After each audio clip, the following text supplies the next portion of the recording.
Genomic Science from Central University of Kerala. It is my pleasure to introduce Professor M. Nagarajan, who is a distinguished molecular evolutionist, and his research work focuses on wildlife and livestock genomics, particularly the evolutionary genetics of Indian goats. With over 1,500 citations and 40 plus publications, his work significantly advances our understanding of genetic diversity and conservation. He is also a recipient of the prestigious FCT Portugal International Postdoctoral Grant. Sir, we welcome you upon the dais.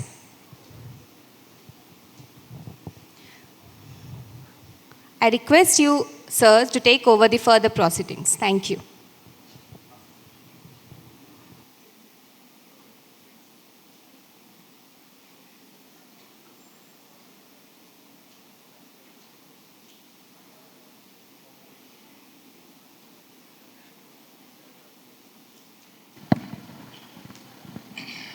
Good morning to all of you. Welcome back to the session 7, technical session 7 on immune signaling and inflammation. So we have first 3 speakers. Professor Andreas Meinhardt. So he is going to, I would like to read his biodata. Professor Dr. Andreas Meinhardt is a distinguished researcher at Justus Liebig Universität, Germany, with over 180 publications and more than 13,000 citations. He has illuminated the immune privilege of the testis, the role of macrophage migration inhibitory factor in inflammation, and also host pathogen interactions in male reproductive organs. So he published several papers, and his contributions in reproductive immunology and translational approaches to infertility are noteworthy. Sir, I welcome you to give a talk on the immune regulation. So he is going to talk on immune metabolic reprogramming, where is that? Immuno-biology of testis and epididymis, balancing tolerance and defense. Sir, please.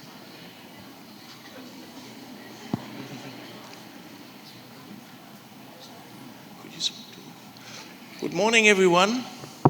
After having enjoyed 2 full days of this conference and the start of the 3rd day this morning, it's time for me to say thank you very much for the hospitality and friendship and attention that has been given to me. I'm very grateful. I'm very grateful for that. So I have to bite into the thing, yeah? I'm very grateful to that, and it has truly touched my heart.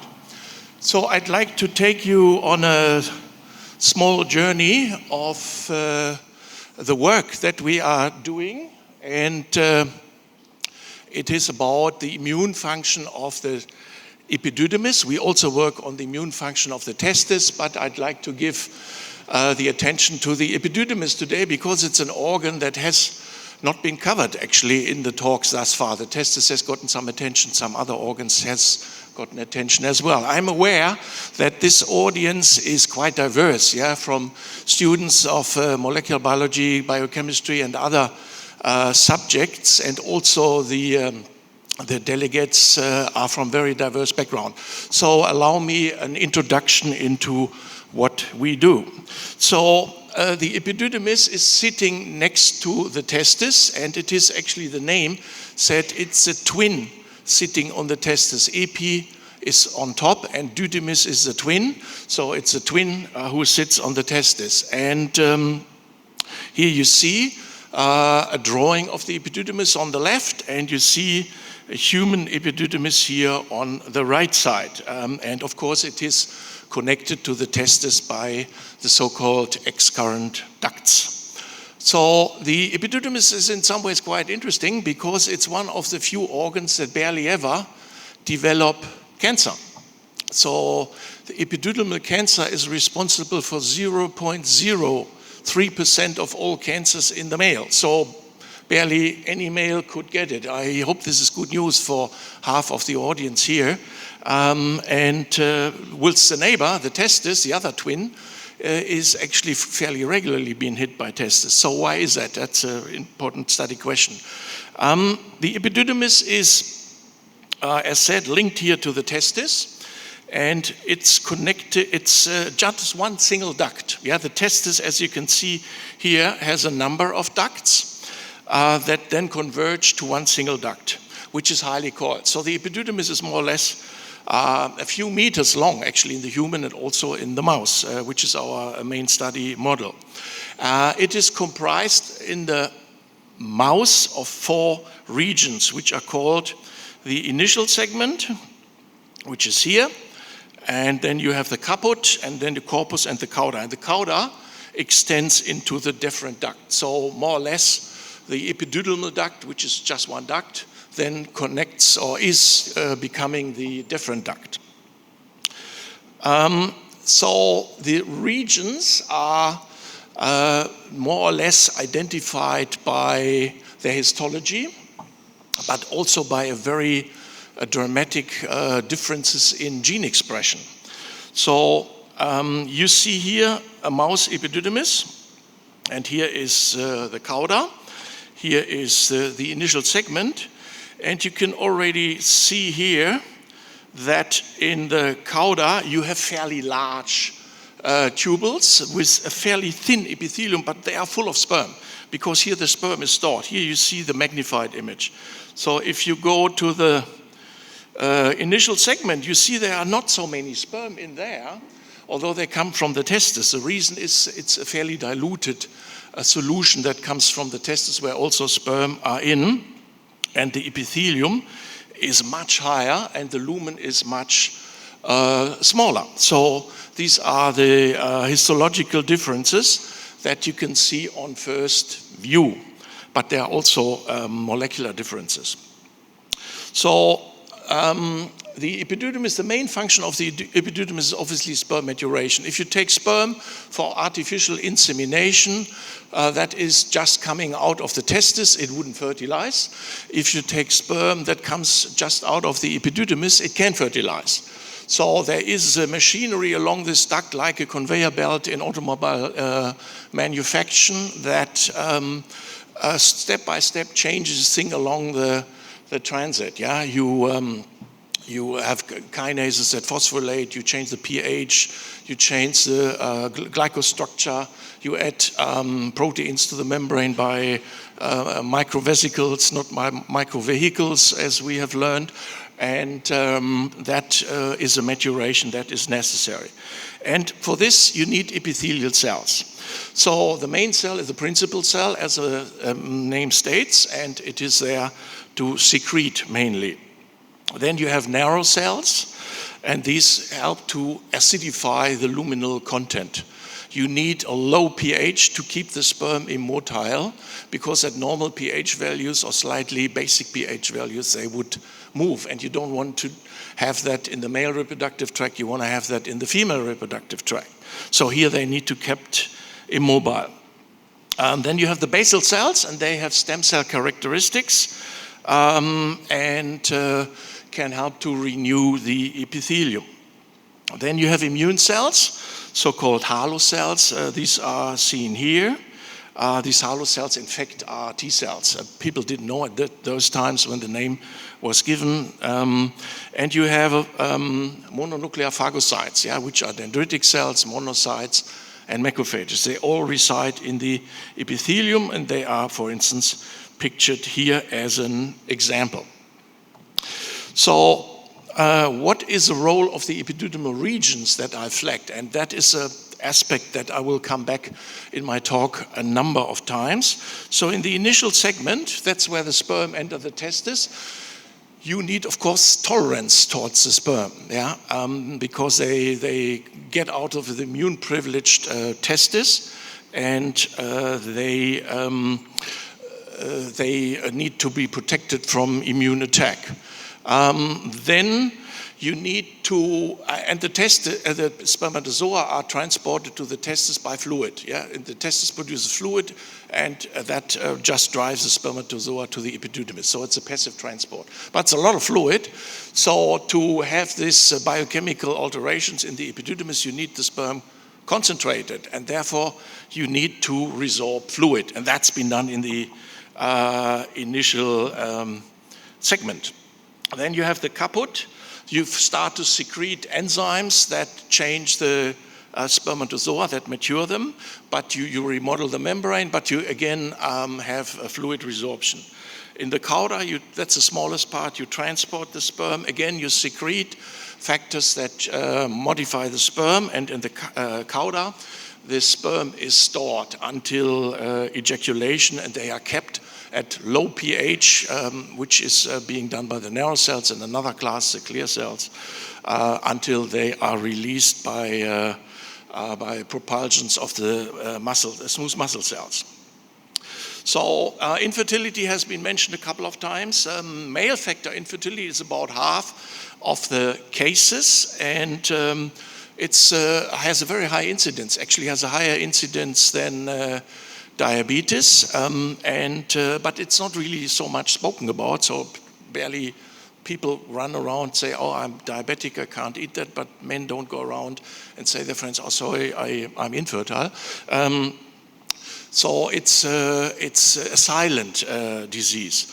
So it affects about 12% of men worldwide and 16 million men in the EU, and I heard that there would be 16 million couples in India, so I think the numbers are probably underestimated, I guess at least, but I couldn't find concrete numbers for India to put down here. So what is causing infertility? Infertility is caused by genetic causes. In the man, not very much by endocrine causes, in contrast to the female, where this plays a major role. It's been caused by varicocele. The largest proportion of causes is unknown, so-called idiopathic. And then you have infection and inflammation. And infection and inflammation turns the epididymis into inflamed state. So the inflamed epididymis then develops epididymitis, and the testis then orchitis. And usually it's combined. It's amongst the cases that can be identified, it has the highest incidence currently. Genetic causes are keeping up because more and more identified, but currently it's amongst the known cases has the highest incidence. What is it causing?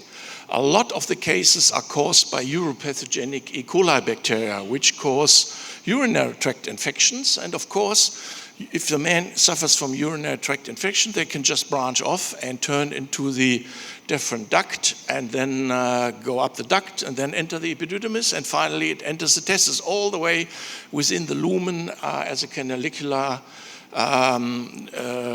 transport or infection route. So in most cases, both testis and epididymis are affected. So it can be readily treated by antibiotics, but after the pathogen has been eradicated, still 40% of men remain sub or infertile. And that's the main problem. And that, of course, addresses only the men that are interested in fathering children. Yeah? So studies have been made on patients who went through this antibiotic treatment, and they were found 40% to have no or too low sperm counts to fertilize. So that's the problem that needs to be addressed. So if you look here at the normal epididymis in men, that is similar to what I've shown you in the mouse. Here you have the sperm, and then you have an epithelium. And if you have epidydymorchitis, then you see something like that. So you have massive fibrotic remodeling, which is the blue stuff here, and you have obstruction of the duct. And that's a problem, because you have only one duct, like the oviduct. When it's obstructed, then the gametes can't pass through. And that happens only in the cauda of the epididymis. So you have 4 regions, you have an infection, the pathogens are everywhere, but you have the reaction only in the cauda and not in the other parts. They are unaffected. And that's a study question we want to understand. Why is that? So we use a mouse model, and on the left you see here the picture from the human. And in the mouse, we inject the relevant pathogen, uropathogenic E. coli, abbreviated UPEC, into the different duct close to the as the beginning of the epididymis, close to the cauda. And the bacteria then can ascend to the upper parts of the epididymis and to the testis, where we can identify them. So is it a good model or not? This is a mouse epididymis, and you can see here probably reasonably well that the structure, the histology, is not much affected, whilst here it looks really serious and magnified at approximately the same magnification as a human. You can see the same pattern. You have fibrosis, fibrotic remodeling, and particularly you have obstruction here of the ducts. They just appear as shadows or ghosts, as we say. But again, this happens only from approximately here, from here, this region, you may encounter the problem, but not anywhere else. Okay, so when we looked at our model, and this is a repetition of what I've said, we have here the steady state, and here we have the inflammation. It looks the same, actually. You have the initial segment here, you have the caput here, no change. You have the corpus here, no change. And only when you go to the cauda, you see this drastic difference between the two situations. So we speculate that here in the upper regions, you have a requirement for tolerance to tolerate the sperm coming in. And in the bottom part, you need the ability for a robust inflammatory response to combat the pathogens which enter from this side. And that may cause the differences. But it could also come because the cauda is just reached before the rest of the organ. Yeah, it just needs to go a couple of meters till it gets to the rest. Maybe that's the reason why it is hit stronger. So our challenge in the in vivo situation is not simultaneous, yeah, it's sequential. So to know whether it's an intrinsic thing or it's a time-dependent thing, we just challenged the regions at the same time and took it out, an ex vivo experiment, cut it into 4 regions and added LPS as general inflammatory stimuli. And here we have 3 typical pro-inflammatory molecules as reference. And you can see they are actually up here in the corpus and cauda.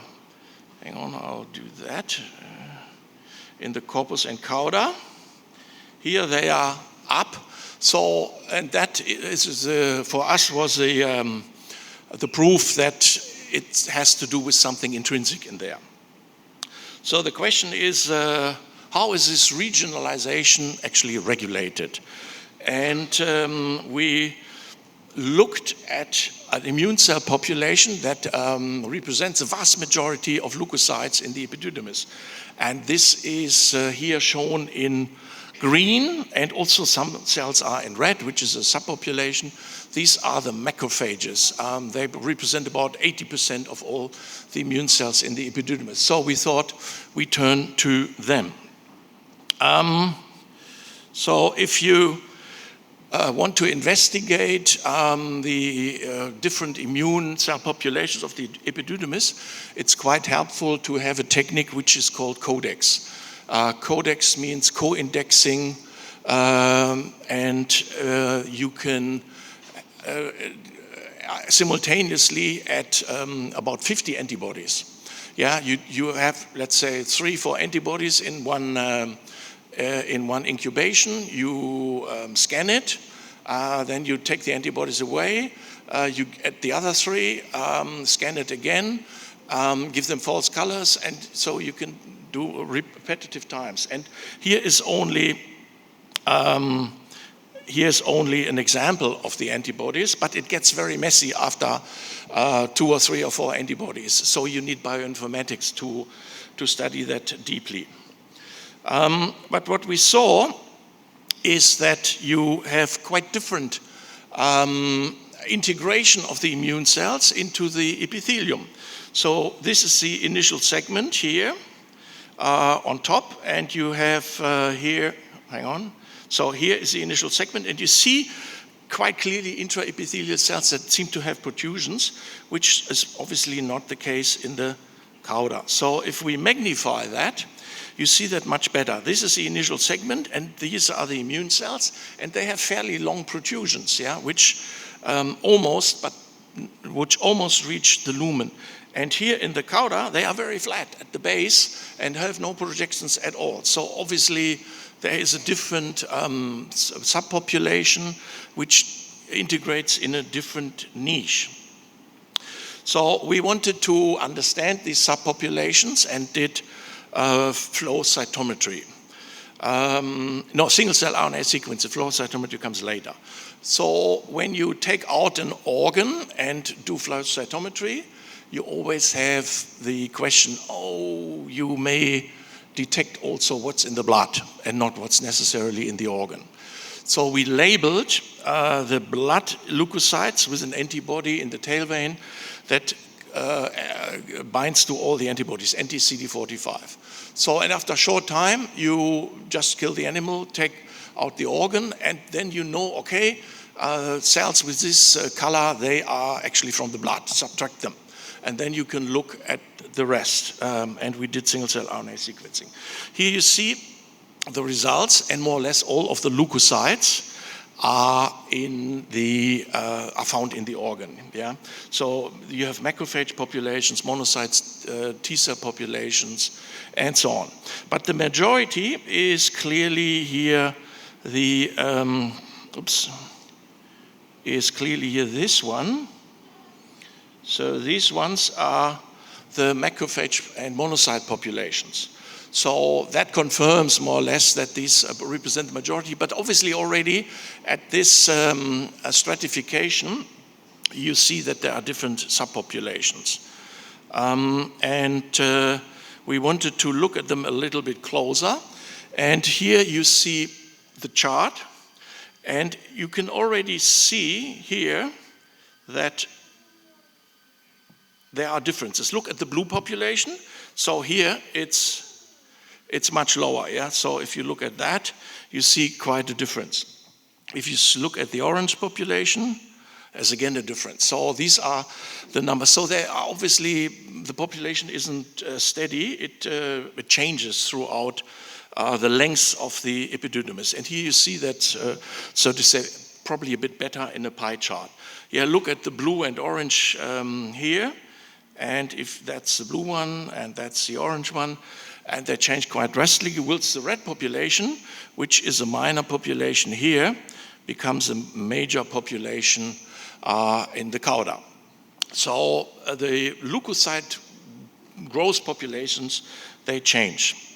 So if you compare that, this is, so to say, we now just take the extremes, the initial segment and the corpus. If you compare them, you see that the macrophage numbers go down in the cauda, whilst they are very high in the initial segment, whilst, for instance, gamma delta T cells go quite drastically up in the cauda, and they are minor population. And this is also identified by the monocytes, and the monocytes are important because the monocyte population is the one that triggers the immunopathology. The large proportion of the resident macrophages is usually silent during an inflammation, but the monocytes, they do the damage. So up here in the initial segment, it's a very small population, but down here, it's a larger population. And you see that when you bring them to an overlap. So here the monocytes are labeled as green and light blue. And you can see from the initial segment, you see the light blue one, but the green one is actually barely visible at all. So there are more monocytes in the cauda, which is already an explanation why you may have damage there and not in the other part. So looking at all the immune subpopulations, we found that the macrophages are a major population in the initial part, but in numbers go down towards the distal regions. But here dendritic cells, monocytes, and other cell populations increase. And we speculated that this has to do with the tolerance and the immune response that is so diverse lengths, along the length of the duct. So this you have seen before. These are the leukocyte populations. But if we now wanted to look closer at the macrophages. And the macrophages, these are the populations that you see here. Sorry, I need to, okay. These are the populations that you see here. They are just shown in a bit different way. But you can stratify them again by just adding markers for subpopulations. Yeah? So these are a few markers here, but there are many more subpopulations. We added those markers.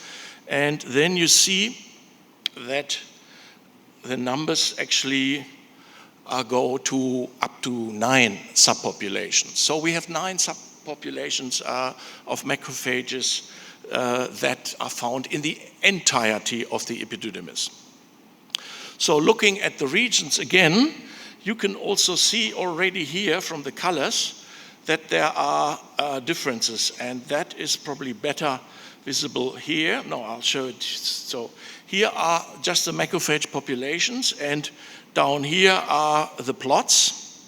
And you can see here, the blue one is going quite drastically down, whilst the orange one is increasing. And you can see it also here in the charts. Yeah. So this population is getting up. This population is getting up. But the blue one is actually a very minor population down here.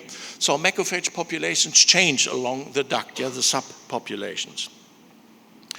And how did we find that out? Because we, as I said, we just added markers to the analysis.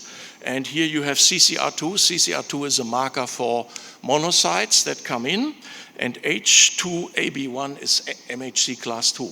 So both represent, so to say, a reactive inflammatory type of macrophages. And if you look closely, you see, you see that this population here, the green one, is high in number 9 and is also high here. So, and that is also reflected then in the pie chart. Here you have the green population, which is not a major one. Here it's a bit more, but here you see it barely at all. Yeah, so that is a population that we could identify then rather in the distal regions. So I have now a quiz. So we identified a number of subpopulations in the epididymis, and the question is now,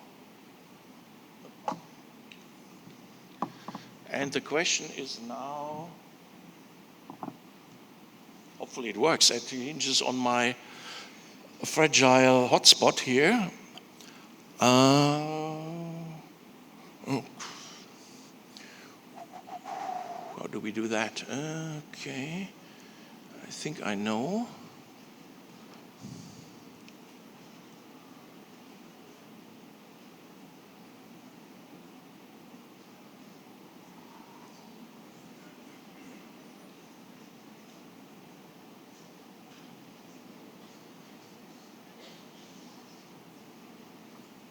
Okay, fantastic. So here's a quiz. You can take out your mobile phone and answer this question, yeah? So, particularly to the students. So the question is, how would you study that, yeah? How do you want to see which effect macrophages have on particular epithelial cells, because they are integrated in the epithelial cells? Okay, I see most have the code. Then I could start the quiz. Does it start? Does the quiz start, or is it? Ah, yeah, okay, here's the timer, so I need to entertain you for another 40 seconds. So you have the situation, you have integrated macrophages in the epithelium. You have diverse populations. How do you want to study? Do they have actually an effect at all on the epithelium in the normal function of the epididymis. And because all the information that I've shown you on the transcriptomic data was on the normal epididymis. There are, of course, different ways to do it.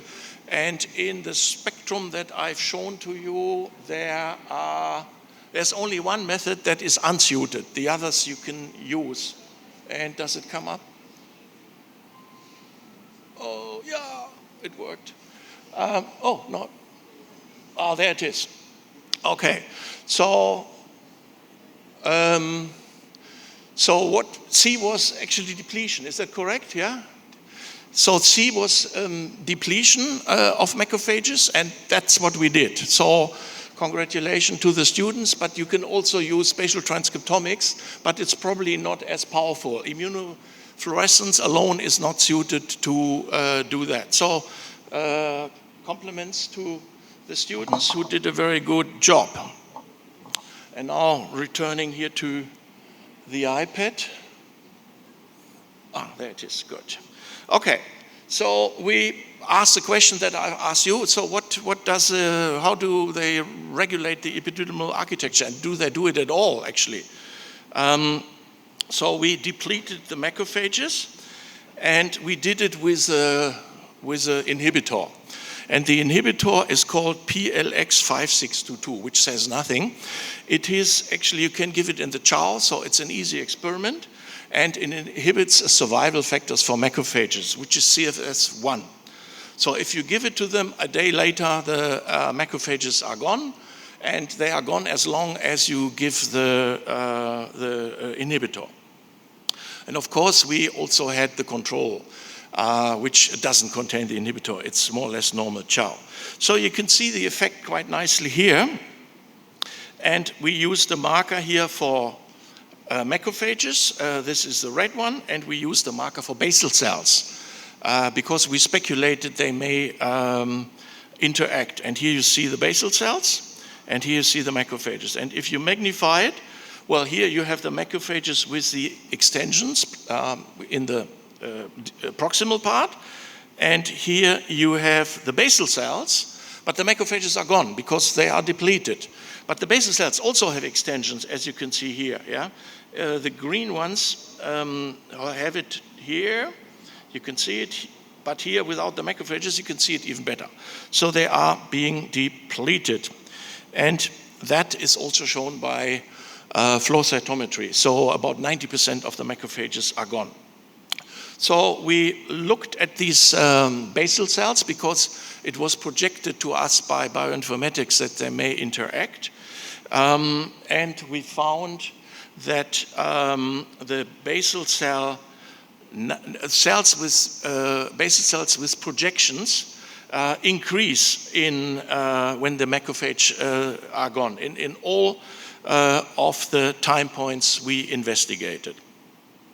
So then we looked at the height of the extension, and the height increases after the absence of macrophages for 30 days. So the extension gets longer. We don't know yet what that means, but it was a relatively clear result. So the height is, so to say, what we measured here. Yeah, and you probably can guess this is from the normal untreated epididymis, and here the height gets up for reasons we haven't quite understood. The epithelial height also gets up at about 30 days, and this might be an explanation. So the epithelium is higher, maybe it's in a way hypertrophic, tries to compensate for some functions the macrophage were doing before.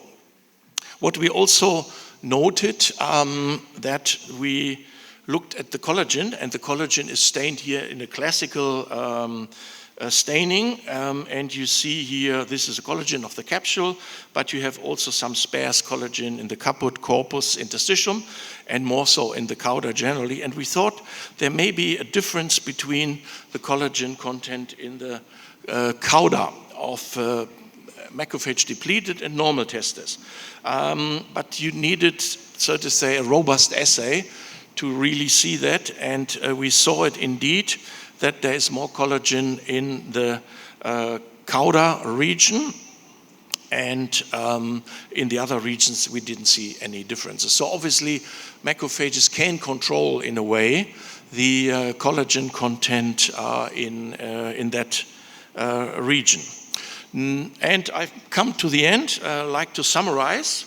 So the epididymis shows a strong immune response, but it is regionalized and it shows it only in the cauda. That's the same in the human, where you then have immunopathology that's been characterized particularly by obstruction. Then, in all of the epididymal regions, the immune populations differ, the total immune populations, but also the macrophage populations or subpopulations differ. How they integrate into the tissue, what subtypes they are, how many they are. And you have scavengers, so to say, and guardians. Scavengers are in the distal regions and the guardians are further up, that are strategically positioned along the epididymis in terms whether they need to bestow tolerance or they need to be there to mount a robust inflammatory response. And they can regulate obviously the epididymal architecture, and now we look whether this has an effect on the sperm function, because the epididymal epithelial cells, they are there to mature the sperm. So we looked at that. So obviously they have a non-redundant function and in a spatial manner in the epididymal epithelium. So I'd like to thank all those who contributed to that, and these are our funding bodies: the German Research Council, DFG. We had an international consortium with Monash University in Australia, and our university provided some money, and recently we have another research consortium which looks exclusively at immune cells in testis and epididymis, which is abbreviated INFINIT. This is a team and collaborators who have substantially contributed, and I'd like to flag here Christian Schulz and Denise Messerer, who were heavily involved in the PLX experiments that I showed last. And here are the people who did most of the work in the team, and they deserve a big thank you, and I'd like to close here. Thank you. Thank you, sir, Dr. Andreas Meinhardt, for your wonderful talk on the immunobiology of testis and epididymis, a balancing tolerance and defense. Now the session is open for discussion.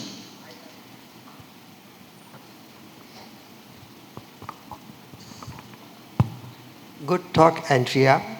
The question is this: normally, the epididymis will have what's called as a blood epididymal barrier. So the immune system, whether it's cell-mediated or humoral immunity, will not cross the barrier. So in your epididymitis, induction model, did you really look at the integrity of the barrier?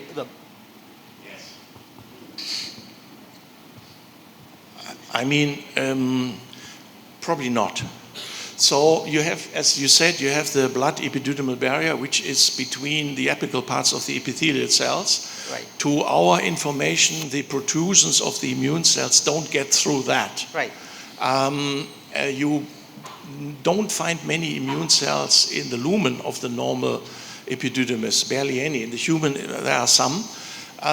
So in our depletion experiments, we have no indication that the barrier is not intact. Yeah, we did some immunofluorescence staining, which is of course an indirect measure, but it looked the same like in the control. We didn't observe any changes. So from these indirect experiments, we presume there is no effect on the blood epididymal barrier. I was just wondering whether that the increase in the length of the epithelial surface, the sides, could be because maybe it's trying to re-establish the barrier more strongly due to the macrophage infiltration into the epididymis. Is it a compensation mechanism? I will tell you. The epithelium, you did say that the epithelial length increased, and you have no explanation for that. Am I correct? That's what you said, right? the epididymal epithelium, the length of it increased and macrophage did it through some unknown mechanism. That's what you said. So is it that the macrophage invasion into the epididymis is trying to make the epididymis compensate for it by increasing the tight junction quality? Yes, so yeah, we observed a difference in height of the epithelium. We don't know why that is. In the human, there are very few samples available from epididymitis patients because it's contraindicated to cut into an infected tissue. Yeah? So there are only very few studies in the early 70s from US soldiers who served in Vietnam. They had so strong epididymitis that it was they couldn't control the pain, so it was cut out. But these investigations haven't been done there. Yeah. So I had a thought about the same thing, the expansion of the cells, but a very different one. Is it that there is some kind of a fluid accumulation in the cells which is making them elongated? Yeah. So usually cells are there to interact. Yeah. So they are neighboring cells, and the macrophages integrate next to epithelial cells. So we are sure that there are factors being exchanged that influences each other's function. What we have shown here was an effect of the macrophages on epithelial cells. But we have also used the knockout model, which I have not shown, where a survival factor, a CSF1, was depleted specifically in these basal cells because that's the source of CSF1 in the epithelium. And here you get a lot more monocytes coming in, which obviously replace dead macrophages. But we haven't looked at early enough time points to really see that they are gone. We only see a time point where the population has changed to more monocytes. Numbers are a little lower, but not drastically lower. But now we look at earlier time points to see whether they are gone, prompting the need to replace them. Yeah. And one more. When you did the single-seq analysis, you said that, in the caput is supposed to be more tolerant, and in cauda you have the inflammatory pathway. So it was interesting to see that in the caput you didn't have any increased T regulatory cells. Although T regulatory cells. Yeah. We haven't looked at that, so sorry, I can't give an answer. Yeah. Yeah. So, interesting. Please speak loudly because the speakers are going to the... Okay, how's that? Yeah. So I have as a sperm person, I have a sperm question. So, my simple question is, as the infection progresses, has anybody looked at least in the mouse, what happens to the sperm, its motility and its morphology and its live cell count? Yes, so what happens if you, in the early stages of infection, you have a premature acrosome reaction because the bacteria release a factor that's called hemolysin, and hemolysin just forms pores in every cell's membrane, including the sperm membrane. So that triggers the acrosome reaction. But because you have this major obstruction in the distal region, the sperm doesn't transit. Yeah. So this question arises not for natural fertilization, but only for assisted fertilization, where you gain sperm from the more proximal part of the epididymis. But these are usually not very good in artificial insemination. So looking at the sperm in the infection makes not so much sense because they just don't get through, due to the obstruction. But it makes sense to see whether the macrophages regulate sperm maturation, and that's what we would like to look at in the macrophage depletion model. I had a question. So, other than the differences in the immune cells and the different segments of the epididymis, do you see a difference in the epididymal secretions? Because some secretions are known to have immunoprotective roles in the different segments. Like the secretions of the epididymal epithelial cells at different segments of the epididymis, do you see a difference in the secretion during which have immunoprotective roles, the secretions, I mean? We have not looked at secretions. That would mean protein. We have the information only from transcriptomic analysis. And there you see differences, yeah? So you have a different portfolio of cytokines being made in the upper parts in contrast to the lower parts. And that comes probably from the higher number of monocytes that are in the lower part.